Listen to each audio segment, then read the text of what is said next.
আমি হচ্ছে গিয়ে চরম লেভেলের কেক পাগলু। কেক, পেস্ট্রিজ, আমার র্যান্ডাম এগুলোর ক্রেভিংস হয়। হুট করে কোনোদিন মনে হলো এখনই আমাকে পেস্ট্রি খেতে হবে, আমি দোকানে গিয়ে খেয়ে আসি। এবং আমার ফিড ভর্তি কেক আসে, কেকের ভিডিও, মানে আমি ওইসবই বেশি দেখি।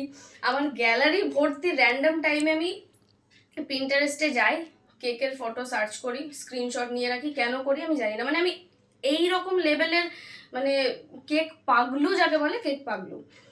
আমার আজ আমার জন্মদিন, তো আমি খুব এক্সাইটেড ছিলাম যে এত বড় একটা কেক আনবো, 2 দিন ধরে খাবো, শুধু কেক খাবো, কাটবো আর খাবো, কাটবো আর খাবো, বেশ রাত দিন কেক খাবো। কিন্তু কেকটা কাটার পর জাস্ট আমি এইটুকু শেষ করতে পেরেছি। এখন আমার মনে হচ্ছে আমি এত বড় কেক খাবো কিভাবে।